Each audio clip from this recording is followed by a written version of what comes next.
సిద్ధు అన్న మాటలకి అర్ధరాత్రి ఇంట్లో నుంచి వెళ్ళిపోయిన ప్రేరణ, సిద్ధుకి ఊహించని షాక్ ఇచ్చిన ఇందిర. అసలు అర్ధరాత్రి ప్రేరణ నిజంగానే ఇంట్లో నుంచి వెళ్ళిపోయిందా? అసలు ఏం జరిగింది అనేది ఈ వీడియోలో తెలుసుకుందాం. వీడియో నచ్చితే తప్పకుండా లైక్ చేయండి. ప్రేరణ అయితే సిద్ధుకి కోపాన్ని తగ్గించి భార్యగా దగ్గరవ్వాలని తన ప్రయత్నాలు తను చేస్తూ ఉంటుంది. అప్పుడే ఇక సిద్ధు అయితే నువ్వెన్ని ప్రయత్నాలు చేసినా నీ మీద నాకు ఎప్పటికీ కూడా కోపం పోదు అని అంటూ ఉంటాడు సిద్ధు. ఇక ఇంట్లో కోడలుగా అన్ని పనులు చేయడానికి పని మనిషి చేత నాటకం ఆడించి పని మనిషిని వారం రోజులు సెలవు పెట్టేలా చేస్తుంది ప్రేరణ. అప్పుడు ఇక ఇంట్లో వంటంతా కూడా తనే చేస్తూ ఉంటే అప్పుడు ఇక సిద్ధు అయితే నువ్వు ఈ వంటగదిలో నుంచి బయటికి వెళ్ళు, నువ్వు అసలు వంట చేయడానికి వీల్లేదు, నువ్వు వండితే మేము తినాలా అని అంటూ ఉంటాడు సిద్ధు. అయితే తప్పది సిద్ధు, వారం రోజులు పని మనిషి రాదు కదా అని అంటూ ఉంటుంది ప్రేరణ. అయితే అప్పుడే ఇక సాహితీ తను మాత్రం వంటగదిలో ఉండడానికి వీల్లేదు అని అంటూ ఉంటాడు సిద్ధు. అయితే అప్పుడే ఇక సిద్ధు మాటలకి సాహితీ ఇక ప్రేరణని వంటగదిలో నుంచి బయటికి నెట్టబోతూ ఉండగా సిద్ధు మీదకి వెళ్ళి పడుతుంది ప్రేరణ. అప్పుడే సిద్ధు అయితే ఇంకా ప్రేరణ ఒకరికొకరు చూసుకున్న తర్వాత ఇక సిద్ధు ఏయ్ లే అంటూ ఉంటాడు.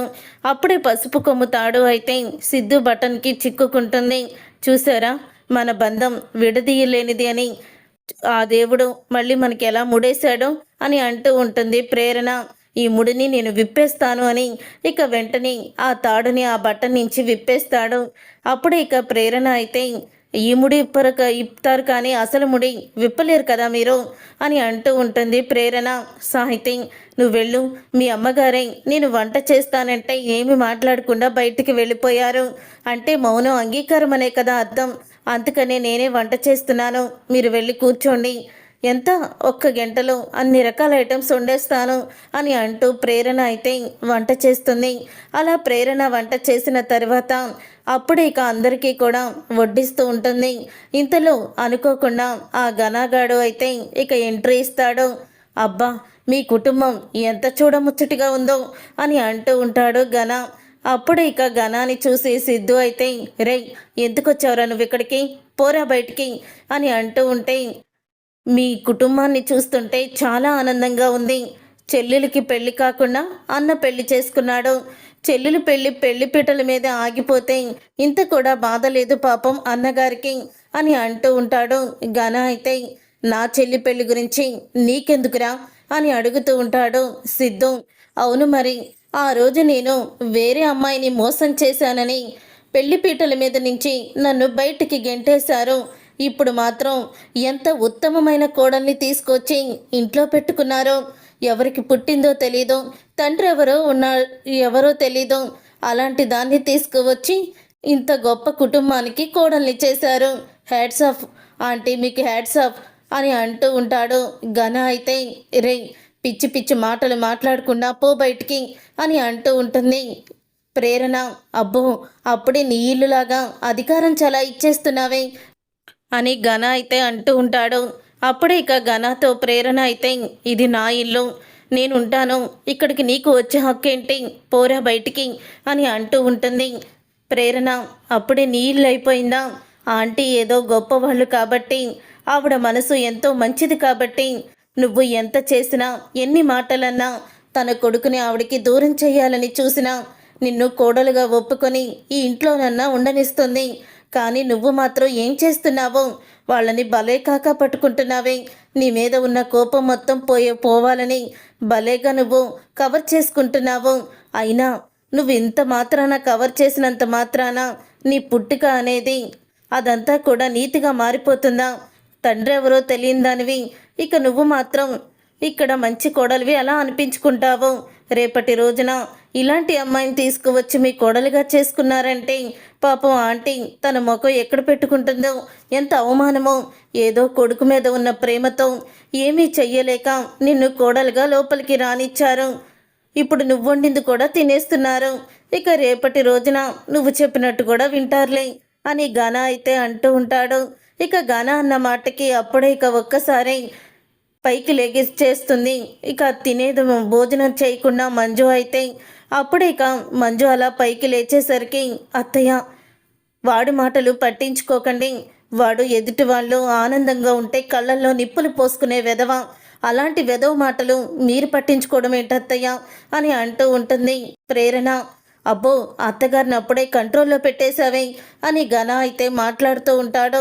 రే, నువ్వు ముందు బయటికి పోతావా లేదా అని అంటూ ఉంటాడు సిద్ధు అయితే. భలేగా సిద్ధు, నువ్వు మామూలుడివి కాదు. ముందేమో ప్రేరణ ఫ్రెండ్ అన్నావు, తర్వాతేమో ఇక రాముల వారి సాక్ష్యమా మేమిద్దరం భార్యాభర్తలము, ఈ రోజు నుంచి ప్రేరణ సిద్ధార్థ్ అంటూ భారీ డైలాగులు అయితే కొట్టేశావు. మొత్తానికి అనుకున్నది సాధించావు. మీ అమ్మంటే నీకు ఇష్టమని ఇన్ని రోజులు అమ్మ మాట జవదాటవని అనుకున్నాను, కానీ ప్రేరణ కోసం ఎంతో ప్రేమించిన మీ అమ్మ మాటనే కాదన్నావు. నువ్వు గొప్పవాడివి అని అంటూ ఉంటాడు ఘన అయితే. అప్పుడే ఇక విజయానంద్ అయితే, వీడు మంచి డైలాగులు కొట్టి మా ఆవిడ్ని ఇంకా రెచ్చగొడుతున్నాడు అని అనుకుంటూ ఉంటాడు. విజయానంద్ ఆనందపడుతూ ఉంటాడు. తర్వాత ఇక ప్రేరణ అయితే, నువ్వు ఇప్పుడు బయటికి వెళ్ళకపోతే నా చేతిలో చెప్పు దెబ్బలు తింటావు అని ప్రేరణ అంటూ ఉంటుంది. అప్పుడు ఇక ఘన అయితే, వెళ్తాను, ఎందుకు వెళ్ళను, ఇక ఈ కుటుంబం నువ్వు అడుగు పెట్టావు కదా, నాశనమే అని అంటూ వెళ్ళిపోతాడు. అలా వెళ్ళిపోయిన తర్వాత ఇక మంజుని, అమ్మ భోజనం చెయ్యమ్మా అని సిద్ధు అడుగుతూ ఉంటే, లేదు, నేను దీన్ని చేత్తో వండింది తిన్ను, ఆకలితో పస్తులతో చస్తాను, కానీ అస్సలు కూడా ఇది వండి పెడితే నేను తిన్ను అని అనేస్తుంది. వెంటనే మంజు అయితే ఇక మంజు మాటలకి అప్పుడే ఇక షాక్ అయిపోతూ ఉంటాడు సిద్ధు. షాక్ అయిపోతూ, ఇప్పుడు నీకు చల్లగా ఉందా, సంతోషంగా ఉందా, ఇప్పుడు నీ కడుపు ఉబ్బరం మొత్తం కూడా పోయిందా, ఎందుకు నువ్వు ఇలా చేస్తున్నావు, ఇక్కడికి నువ్వు కోడలుగా అడుగు పెట్టి నన్నేదో ఉద్ధరించాననుకుంటున్నావు, కానీ నువ్వు ఇక్కడికి వస్తేనే నా ఆనందం మొత్తం పోయింది. మా అమ్మ మనసు చూడు ఎంత బాధపడుతుందో, మా అమ్మ కళ్ళల్లో కన్నీళ్లు చూస్తుంటే తట్టుకోలేకపోతున్నాను అని ఇక కన్న తల్లి బాధపడుతూ ఉంటే ఏ కొడుకు కూడా బాధపడదు అన్నట్టు ఇక సిద్ధు అయితే బాధపడుతున్నట్టు భారీగా ఎమోషనల్ అయిపోతూ ఓవర్ యాక్షన్ అయితే చేసేస్తుంటాడు. అప్పుడు ఇంకా అంటూ ఉంటుంది ప్రేరణ అయితే, నేనేం చేశాను సిద్ధు అని అంటూ ఉంటే, అంతా నువ్వే చేశావు, ఏం చేయలేదంటావేంటి అని అంటూ ఉంటాడు సిద్ధు అయితే. రేపటి నుంచి నువ్వు వంటగదిలోకి అడుగు పెట్టావంటే బాగోదు, అడుగు పెట్టావంటే మేమందరం కూడా పస్తులుంటాం తప్ప నువ్వు వండింది ఏది కూడా తినము అని సిద్ధు అయితే చెప్పేస్తాడు. అప్పుడు ఇక ప్రేరణ అయితే ఎంతో బాధపడుతూ ఉంటుంది. ఇక ప్రేరణ అయితే బాధపడుతూ ఇక ఇందిర అయితే ప్రేరణకి గుర్తుకొస్తుంది. ఇక ఇందిరాకి ఫోన్ చేస్తుంది. ఏం చేస్తున్నావమ్మా అని అడుగుతూ ఉంటుంది. ఏం చేయటం లేదమ్మా, నీ ఫోన్ కోసమే, నీ మెసేజ్ కోసమే ఎదురు చూస్తున్నాను. నీకెన్నిసార్లు మెసేజ్ పెట్టినా రిప్లై ఇవ్వడం లేదని, నువ్వు అక్కడ ఎలా ఉన్నావో ఏంటో అని ఐశ్వర్య కూడా కంగారు పడుతుంది. ఇంట్లోకైతే సిద్ధు రానిచ్చాడు, కానీ తన బెడ్రూమ్లోకి అక్కని రానివ్వడం అని చెప్తుంది. ఏమైందమ్మా, అక్కడ నువ్వు సంతోషంగానే ఉన్నావు కదా అని అడుగుతూ ఉంటుంది ఇందిర. నేను ఇక్కడ సంతోషంగానే ఉన్నానమ్మా, అందుకనే కదా బిజీగా ఉండి ఫోన్ కూడా చేయలేదు. ముందైతే మా అత్తయ్య గారు నాతో మాట్లాడలేదు, కానీ తర్వాత బాగానే మాట్లాడుతున్నారు అని అంటూ ఉంటే ఇక ఆ మాట విని ఎంతో ఆనందపడిపోతూ ఉంటుంది ఇందిర అయితే. ఇప్పుడు నేను ఇంట్లో అన్ని బాధ్యతలు తీసుకున్నానమ్మా, నేనే వంట చేయడం, పనులన్నీ కోడలుగా నేను చేయాల్సిన అన్నీ కూడా చేస్తున్నాను, అంతా బాగానే ఉంది అని అంటూ ఉంటుంది. ఇక ఆ మాట విని ఇందిర అయితే, చాలమ్మా, నువ్వు ఫోన్ చేసి హ్యాపీగా ఉన్నానని చెప్పావు, అంతకన్నా ఏం కావాలో అదే చాలు అని అంటూ ఉంటుంది ఇందిర అయితే. తర్వాత ఇక ఇందిర ఫోన్ పెట్టేశాక ఇక ప్రేరణ అయితే చాలా బాధపడుతూ ఉంటుంది. ఇక ప్రేరణ సిద్ధు గదిలోకి వెళ్తుంది. అలా గదిలోకి వెళ్ళిన తర్వాత ఇక సిద్ధు అయితే బయటికి వచ్చేస్తూ ఉంటే ప్రేరణ చెయ్యి పట్టుకుంటుంది. ఎన్ని రోజులని నా మీద ఇలా కోపగిస్తావు సిద్ధు అని అంటూ ఉంటుంది ప్రేరణ. నువ్వు మా అమ్మని బాధ పెట్టినా మాటలకి నిన్ను ఎప్పటికీ కూడా నేను క్షమించనని చెప్పాను. అసలు నిన్ను ఇక నేను భార్యగానే ఒప్పుకోను కూడా అన్నాను. మళ్ళీ ఎందుకు అలా మాట్లాడుతున్నావు? ఎందుకు నాకు భార్యగా ఉండాలని పదే పదే నా చుట్టూ ఎందుకు తిరుగుతున్నావు? ఈరోజు నువ్వు వినిపించుకోకుండా వంట చేసి మా అమ్మని పస్తులు పెట్టావు. అసలు మా అమ్మని బాధ పెట్టడమే నీ లక్ష్యంగా చేసుకుని ఇంట్లోకి అడుగు పెట్టావా? నన్ను మా అమ్మని బాధ పెట్టడానికి వచ్చావా నువ్వు అని అడుగుతూ ఉంటాడు సిద్ధు అయితే. ఇక సిద్ధు అన్న మాటలకి అప్పుడే ప్రేరణ అయితే, అదేంటి సిద్ధు అలా మాట్లాడుతున్నావు? ఏదో మా అమ్మని మీ అమ్మగారు నోటికొచ్చినట్లు మాట్లాడుతున్నారు, విజయానంద్ మా అమ్మని నోటికొచ్చినట్లు తిడుతున్నాడని ఒక కూతురుగా తట్టుకోలేక నోరు జారాను. పొరపాటున జరిగింది అంటే నువ్వెందుకు నన్ను అర్థం చేసుకోవడం లేదు అని అడుగుతూ ఉంటుంది ప్రేరణ. ఇక ప్రేరణ అన్న మాటకి అప్పుడే ఇక అంటూ ఉంటాడు సిద్ధు అయితే, అర్థం చేసుకోవాలా, నువ్వన్న మాటలకి మా అమ్మ ఎంత వేదన పడిందో నీకేం తెలుసు అని అంటూ ఉంటాడు సిద్ధు అయితే. అసలు మా అమ్మ కానీ బయటికి రాకపోతే నీ మెడలో ఉన్న తాళిని తెంచేసి నేనే నిన్ను బయటికి పంపించేసేవాణ్ణి, నీ మీద నాకు అంత కోపం ఉంది అని అంటూ ఉంటాడు సిద్ధు అయితే. ఇక సిద్ధు మాటలకి ప్రేరణ షాక్ అయిపోతూ ఉంటుంది. నువ్వు మీ అమ్మ మీద అంత ప్రేమ ఉన్నవాడివి, మరి మీ అమ్మకి ఇష్టం లేని నన్నెందుకు పెళ్లి చేసుకోవాలనుకున్నావు? మీ కుటుంబానికి నేను అండగా ఉంటాను, ఇదంతా నా కుటుంబం అని 10 మందిలో ఎందుకు చెప్పావు? మరి మీ అమ్మకి ఇష్టం లేదు కదా నేనంటే, నాతో ఎందుకు స్నేహం చేశావు? నా కుటుంబం వెంట ఎందుకు పడ్డావు అని అడుగుతూ ఉంటుంది.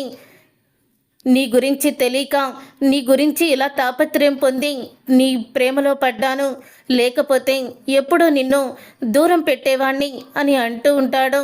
అసలు నిజంగా మీ అమ్మ బుద్ధులే నీకు కూడా వచ్చినట్టున్నాయి అని అంటూ ఉంటాడు. మా అమ్మ బుద్ధులేంటి, మా అమ్మ ఎందుకు మధ్యలో అని అడుగుతూ ఉంటుంది ప్రేరణ. అసలు నిజంగానే ఆ రాజశేఖర్ మీ అమ్మ మెడలో తాళి కట్టాడా, లేకపోతే ఇంకో నీకులాగా మీ అమ్మ కూడా ఆ రాజశేఖర్ని పట్టుకొని వదలలేదా అని అంటూ ఉంటాడు. ఇక ఆ మాటకి ఒక్కసారే ప్రేరణ షాక్ అయిపోతూ ఉంటుంది. సిద్ధు, నువ్వేనా అలా మాట్లాడేది అని అంటూ ఉంటుంది ప్రేరణ. అవును నేనే, అయినా పైపైన ఉన్న మీ గొప్పతనాలు చూసి నేను మోసపోయాను, లోపల మీరు ఎంత విషాన్ని పెట్టుకున్నారో అర్థమయ్యింది. నువ్వు చేసిన పనికి మా అమ్మ ఎంత బాధపడుతుందో తెలుసా అని అంటూ ఉంటాడు. చూడు, నీకు నువ్వుగా ఇంట్లో నుంచి వెళ్ళిపో, లేకపోతే నేనన్నా ఇంట్లో నుంచి వెళ్ళిపోతాను. నిన్ను చూస్తుంటేనే నాకు కంపరం వేస్తుంది, అసహ్యంగా ఉంది అని అంటూ ఇక నోటికొచ్చినట్లు ప్రేరణని తిడతాడు. అప్పుడు ఇక ప్రేరణ అయితే చాలా బాధపడుతూ గదిలో నుంచి బయటికి వచ్చేస్తుంది. గదిలో నుంచి బయటికి వచ్చాక సిద్ధు అయితే ఇక తలుపు లాకేసేసుకుంటాడు. అప్పుడే ఇక ప్రేరణ అయితే, సిద్ధులో మార్పు వస్తుందనుకున్నాను, కానీ తాళి కట్టినప్పుడు సిద్ధు మాట్లాడిన మాటలు ఇప్పుడు తను నాతో మాట్లాడుతున్న మాటలకి ఎటువంటి సంబంధం లేదు.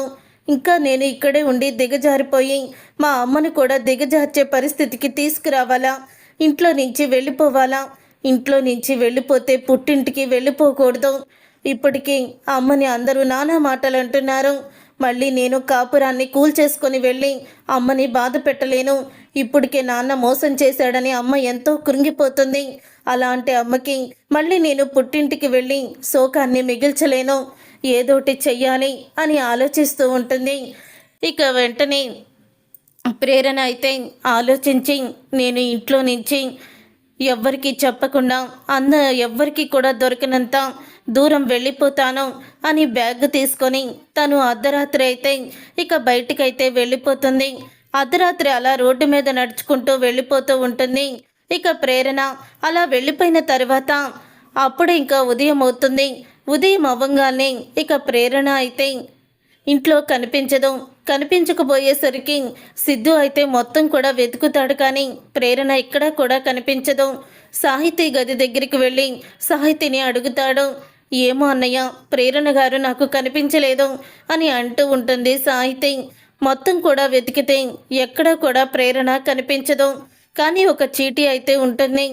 నన్ను క్షమించి సిద్ధు, ఇక నీకు ఈ జన్మలో నేను కనిపించను అని అంటూ వెళ్ళిపోతుంది. లెటర్ పెట్టి అది చూసి ఒక్కసారి సిద్ధు షాక్ అయిపోతూ ఉంటాడు.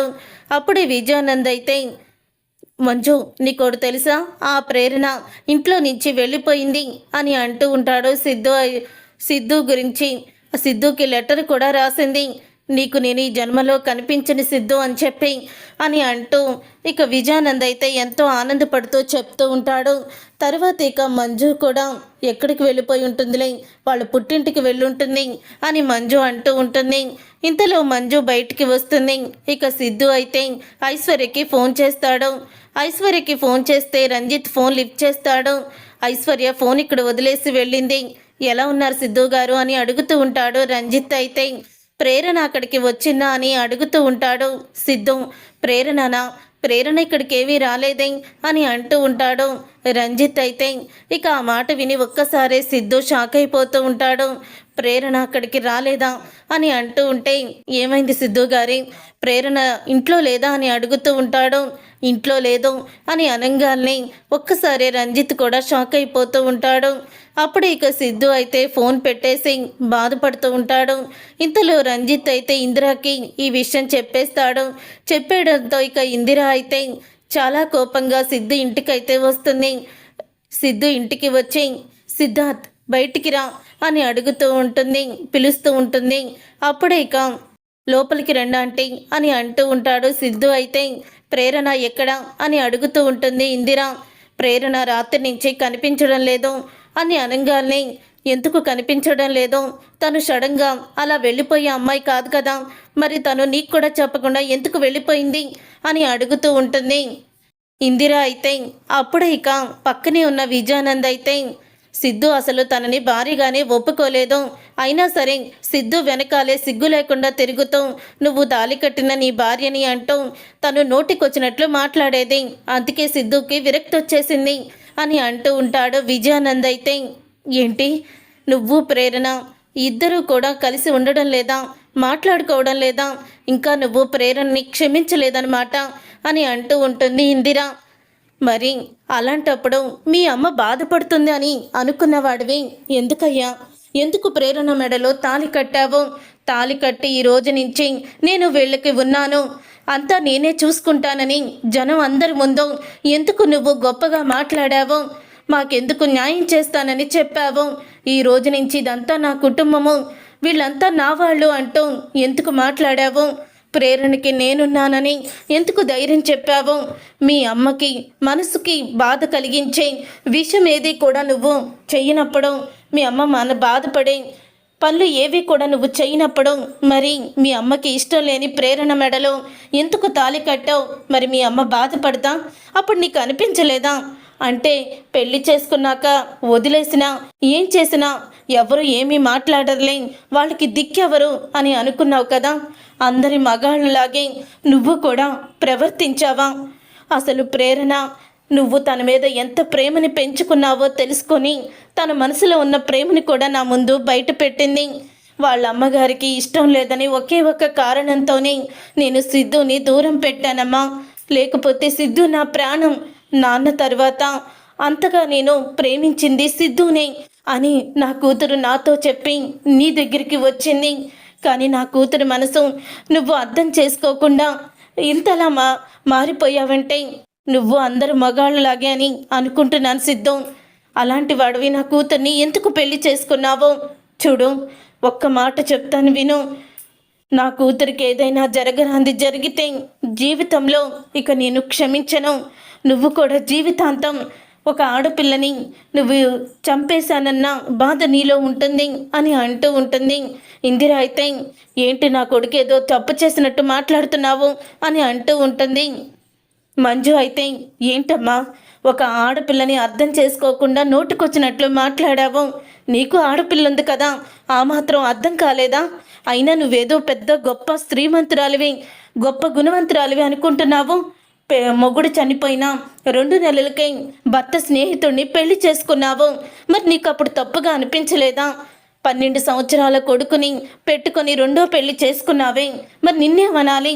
మది ఉత్తమమైన పనా అని అంటూ ఉంటుంది ఇక ఇందిర. అయితే ఆ మాటకి ఒక్కసారి మంజు షాక్ అయిపోతూ ఉంటుంది. ఆంటీ, మా అమ్మని ఏంటయ్యా మీ అమ్మని? మరి మీ అమ్మ మీ నాన్న నా గురించి తప్పుగా మాట్లాడొచ్చా? మరి అప్పుడు నా కూతురికి కోపం రాదా? నా కూతురికి కోపం వచ్చింది కాబట్టి, నన్ను అంటే తన మనసులో బాధ కలిగింది కాబట్టి నోరు జారింది. అంత మాత్రాన నువ్వు ఇంత ఇదిగా తాళి కట్టి దాన్ని రోడ్డు మీదకి ఈడుస్తావా అని అంటూ ఉంటుంది ఇందిర. ఒకవేళ నా కూతురు నా దగ్గరికి రాలేదు అంటే ఖచ్చితంగా అందరికీ దూరంగా వెళ్ళిపోవాలని ఆలోచించి ఉంటుంది. నా కూతురికి ఏదైనా జరగరాంది జరిగితే ఎవ్వరిని కూడా నేను వదిలిపెట్టను అని కోపంతో రగిలిపోతూ ఉంటుంది ఇందిర. అయితే చూసారుగా ఫ్రెండ్స్, రాబోయే కథలో ఖచ్చితంగా ఇలాగే జరగబోతుంది. మరి ఇలాగే జరగాలని మీరైతే కోరుకుంటున్నారా? అయితే వీడియోని తప్పకుండా లైక్ చేయండి. మీరు చేసే ఒక్క లైక్ మాకు ఎంతో సపోర్ట్ని, మోటివేషన్ ఇస్తుంది.